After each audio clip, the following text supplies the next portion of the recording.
So this is a continuation of the previous lecture. In previous lecture, we discussed time invariant property, and this is a continuation of the particular lecture.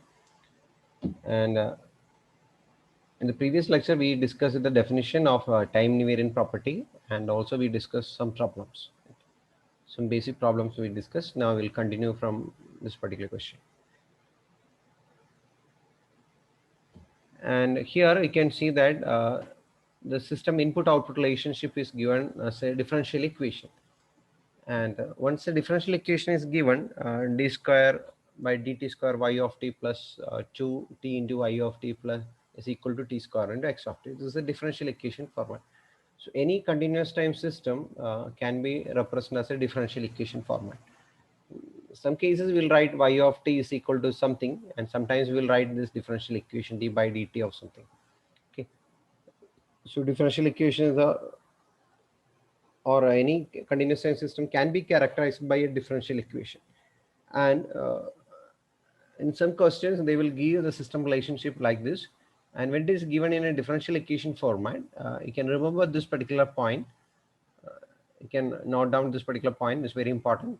If the coefficients of the differential equation, or you can also see the one name difference equation. That is, if it is a discrete time signal, we will call it as a difference equation.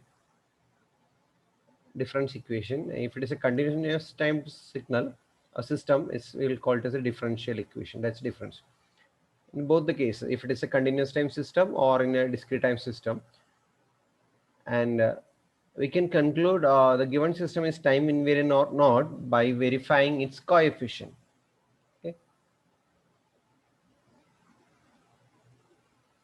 If the coefficients of the differential equations are constants, okay, if they are constant, if the coefficient of the differential equation, coefficient of a differential equation means for this particular case, d by dt of y of t sometimes it will return as a into, or we can call it as a 2 into d by dt of y of t. And this 2 or a in general we can call it, if this particular a is constant, we can conclude that the given system is a time invariant system. The given system is a time invariant system. If the coefficients are functions of time, then the system is a time varying system.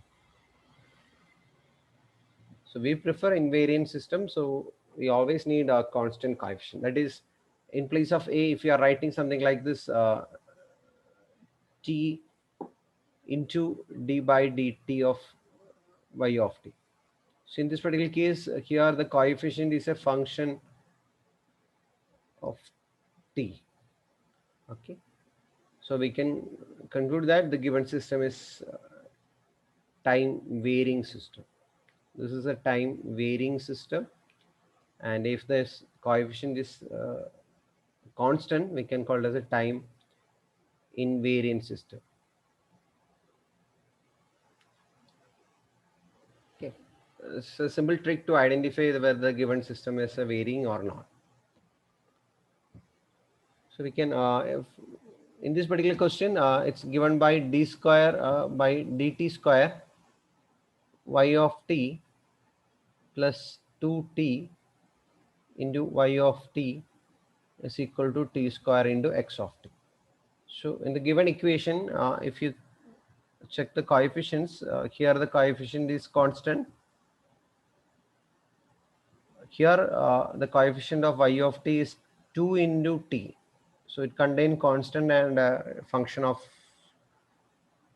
time. So it's a function of time or t, function of time or t. And here also you can see it's a function of t. So from the definition, if the coefficients of the differential equations are constant, we can call it a time invariant system. But in this particular differential equation, the coefficients are functions of time, or t is given as in place of constant. So we can conclude that the system is a time varying system.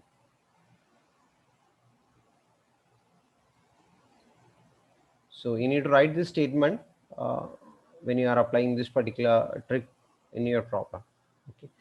Otherwise, you can apply the same concept. You can shift to the x of t minus t0 and corresponding output, but it will be very difficult to identify.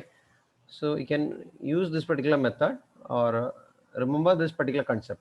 That is, any continuous time or discrete time system can be represented by differential or difference equation, and we can compare or we can check the coefficients of the differential equation, and if the coefficients are constants, then we can conclude the given system is a time invariant system, and if the coefficients are functions of time, we can conclude that this is a time varying system.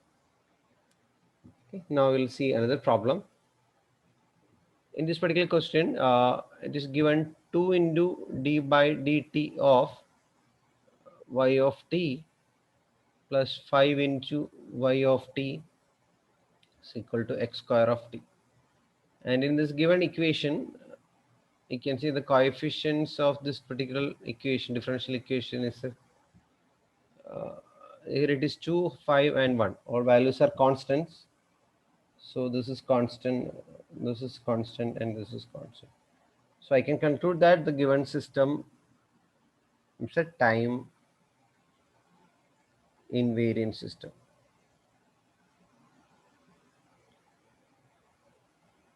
Because the differential equation contain only constants. If it contain only constant coefficient, we can conclude that the given system is a time invariant system. So here it's a discrete time system is represented by difference equation. So this is a difference equation format.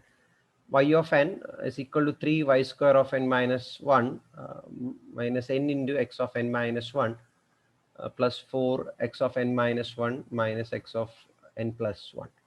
This is a difference equation. Okay, it's given by the difference equation because it's a discrete time system. And in the case of discrete time system represented by a difference equation, and you can verify the time invariant property, or we can call it as a shift invariant property, by observing the coefficients. So here you can see that the coefficients in 3.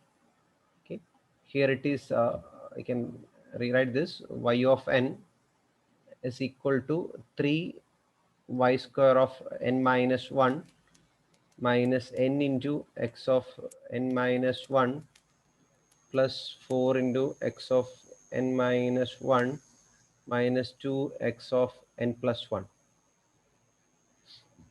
Here the coefficient is constant.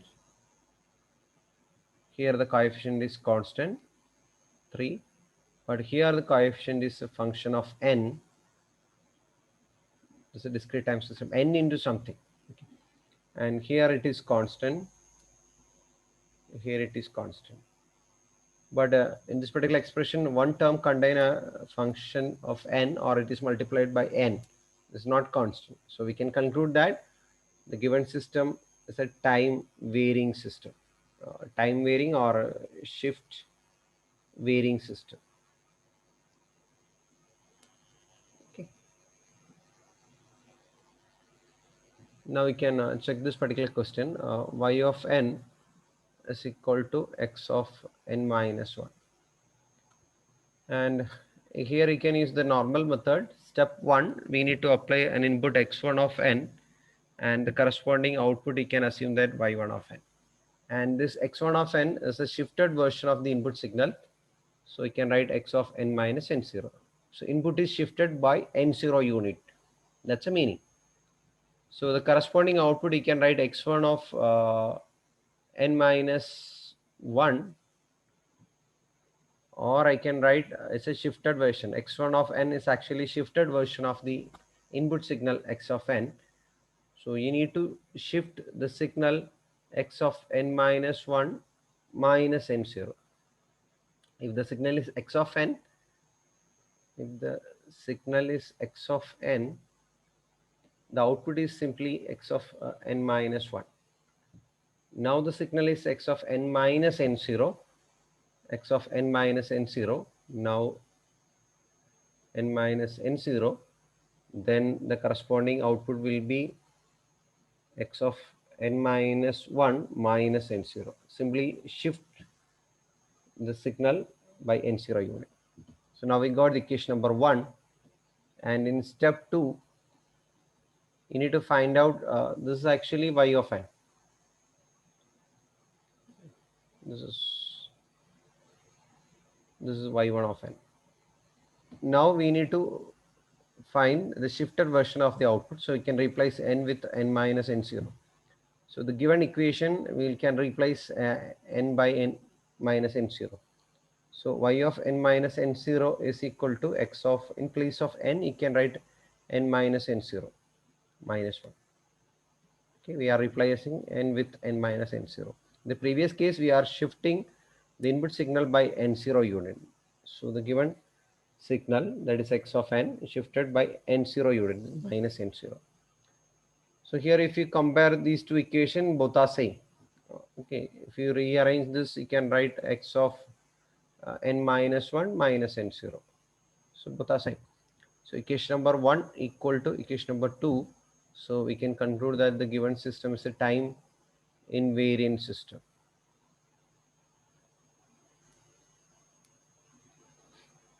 Okay, the given system is a time invariant system.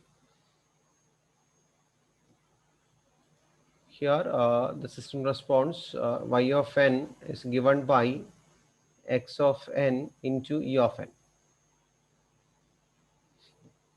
For the given system, if we apply the input x of n, we will get an output that is known as the y of n, and it is simply the multiplied version of x of n and e of n.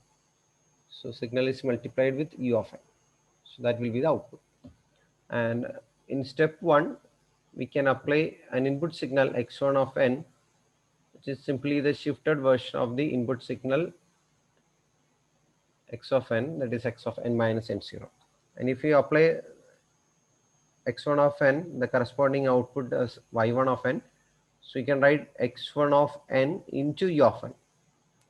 If you apply any input, that is multiplied by u of n.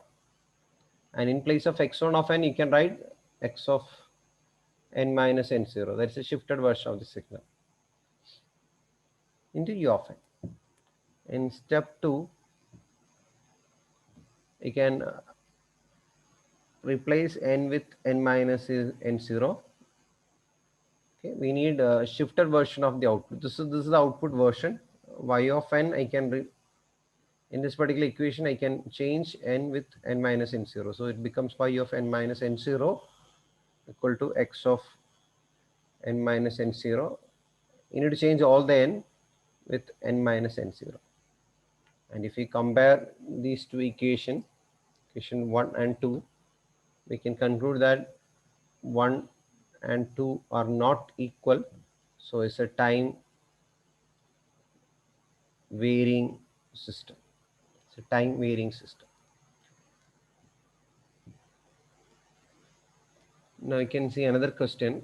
Here y of n is given by the time reversed version of the signal x of n.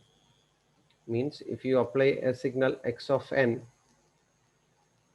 at the output side you will get y of n, which is simply the time reversed version of the signal. In step 1, we will apply an input x1 of n, which is simply the shifted version of the input signal, that is x of n minus n0. And the corresponding output I can represent as y1 of n, which is given by x1 of minus n, or x1 of n means simply the given signal shifted by minus n0 unit. So here if you apply x of n, it's simply x of minus n. So now we need to shift the signal by n0 unit. So it will be like this, minus n minus n0. So if you apply the signal x of n, okay, if you apply the signal x of n, it's simply x of minus n. Now we need to shift the signal. So minus n0 unit. So this is a shifted version, minus n0. And in step 2, okay, you need to change n with n minus n0, because we need to find out shifted version of the output. So the given equation, you can replace n with n minus n0. So in second equation is minus n, so you can replace n by n minus n0. So it becomes x of minus n plus n0. So see the difference. So don't confuse when you apply the shift operation. In the first case, simply we'll write minus n0. In the second case, we will replace this n with n minus n0. That's the difference. Okay, we are shifting the input. Here we are shifting the output. And if you compare the equation number 1 and 2, here it is x of minus n minus n0. Here it is x of minus n plus n0. So 1 and 2 are not equal. So we can conclude that it's a time varying system. Okay. So this question is also very important. X of minus n, time reversed version of basic.